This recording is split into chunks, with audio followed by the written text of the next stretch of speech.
حضرت سیدنا ابو بکر صدیق رضی اللہ تعالیٰ عنہ، آپ کا نام مبارک عبداللہ بن عثمان بن عامر ہے اور آپ کی کنیت ابو بکر کہلاتی ہے۔ آپ کو جو لقب عطا ہوئے، لقب تو کافی سارے ہیں لیکن معروف ان میں سے جو دو تین ہیں میں وہ عرض کرتا ہوں۔ ایک لقب عتیق عطا ہوا ہے۔ عتیق کا معنی جہنم سے آزاد آدمی، جس پر اللہ نے جہنم کو حرام کر دیا ہے۔ یہ لقب ابو بکر صدیق کو اللہ کے نبی نے خود عطا فرمایا ہے۔ یہ لقب اللہ کے نبی نے خود عطا فرمایا۔ اللہ کے نبی نے ایک دن ارشاد فرمایا، انت عتیق اللہ من النار، ابو بکر اللہ نے تجھے جہنم سے آزاد کر دیا ہے، تیرے اوپر اللہ نے جہنم کی آگ کو حرام کر دیا ہے۔ اور دوسرا لقب آپ کا جو سب سے زیادہ معروف ہے وہ صدیق کہلاتا ہے۔ یہ لقب نبی کریم علیہ الصلوۃ والتسلیم نے بھی عطا کیا ہے اور یہ جبریل کی طرف سے بھی دیا گیا ہے۔ ایک دن اللہ کے نبی احد پہاڑ کے اوپر تشریف فرما تھے، ابو بکر بھی ساتھ ہیں، عمر فاروق بھی ساتھ ہیں، عثمان غنی بھی ساتھ ہیں۔ تو احد پہاڑ جو اللہ کے نبی سے محبت کرنے والا، جب سرکار اپنے ان تین صحابہ کے ساتھ پہاڑ کے اوپر تھے، پہاڑ کو گویا اپنی قسمت پہ رشک آ گیا، وجد آ گیا، اس نے ذرا سا ہلنا شروع کیا، جھومنا شروع کیا تو نبی کریم نے پاؤں کی ٹھوکر ماری پہاڑ پر اور ٹھوکر مار کے فرمایا، اسبت یا احد، احد اپنی جگہ پہ ٹھہر جا، تجھے ہلنے کی اجازت نہیں ہے۔ فَإِنَّمَا عَلَيْكَ نَبِيٌّ وَصِدِّيقٌ وَشَهِيدَانِ، اس وقت تیرے اوپر اللہ کا نبی بھی موجود ہے، ایک صدیق بھی موجود ہے اور دو شہید بھی موجود ہیں۔ یہ ابو بکر صدیق کو صدیق کا لقب زبان مصطفیٰ سے عطا ہوا، اللہ کے نبی نے عطا کیا۔ اور دوسری مرتبہ یہ لقب صدیق کا جبریل علیہ السلام نے دیا ہے۔ وہ کیسے دیا؟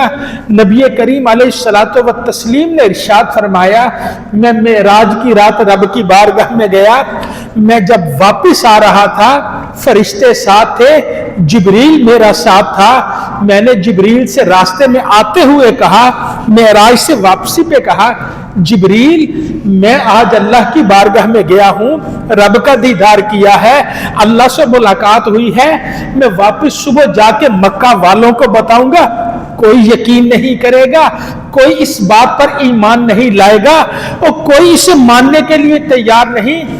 جبریل نے عرض کی، آقا آپ فکر کیوں کرتے ہیں، پریشان کیوں ہوتے ہیں، کوئی اور مانے نہ مانے، ابو بکر صدیق ماننے کے لیے تیار نظر آ رہا ہے۔ نبی کریم علیہ الصلوۃ والتسلیم آپ تشریف لائے، صبح آ کر اللہ کے نبی نے قرآن کی آیتیں تلاوت کی، مکہ میں اعلان فرمایا، وہ قرآن کے الفاظ میں اللہ کے نبی نے اعلان فرمایا، سبحان الذی اسری بعبدہ لیلا من المسجد الحرام الی المسجد الاقصی الذی بارکنا حولہ لنریہ من آیاتنا انہ هو السمیع البصیر۔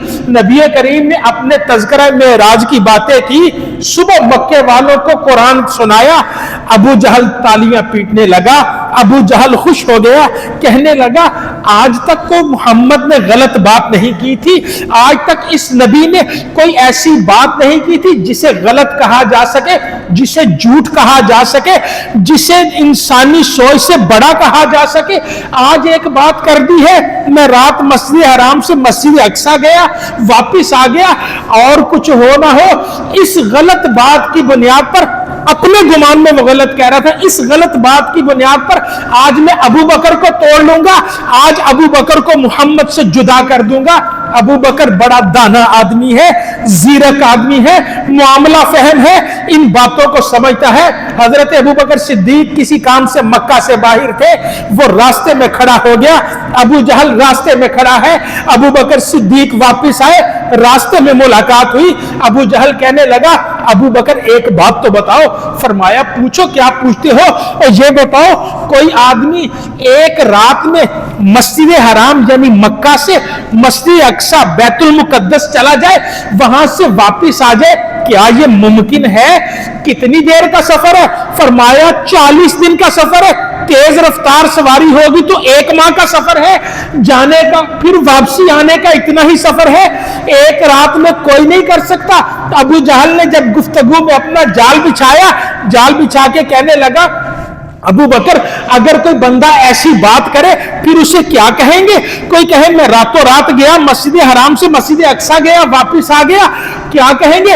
کیا اسے غلط بیانی کرنے والا نہیں کہیں گے؟ اسے جھوٹا نہیں کہیں گے؟ اسے غلط بولنے والا ایسا آدمی نہیں کہیں گے؟ ابو بکر صدیق کہنے لگے اور بتا تو صحیح بات کیا ہے, یہ اتنی گھما پھرا کے بات کر رہا ہے. ابو جہل کہنے لگا ابو بکر تجھے خبر نہیں, اور تیرے نبی تیرے دوست محمد نے کہا ہے میں راتوں رات مسجد حرام سے مسجد اقصی گیا واپس آ گیا. ابو بکر صدیق مسکرائے, مسکرا کے فرمایا اور ظالم تو میرے نبی کی بات کرتا ہے, رات مسجد حرام سے مسجد اقصی گئے واپس آ گئے. اگر میرا نبی کہہ دے میں راتوں رات آسمانوں پر گیا, رب کی بارگاہ میں گیا, سدرۃ المنتہا سے آگے گیا, ابو بکر اسے بھی ماننے کے لیے تیار ہے.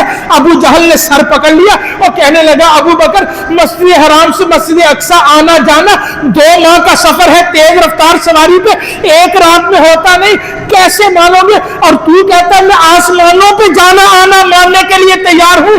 ابو بکر مسکرائے, فرمایا اور تجھے خبر نہیں نبی کا ایک غلام, نبی کا ایک خادم جبریل روزانہ کئی مرتبہ سدرۃ المنتہا سے نبی کی بارگاہ میں آتا ہے. اگر غلام اور خادم روزانہ آ سکتا ہے, اگر مالک جانا چاہے تو اسے کون روک سکتا ہے؟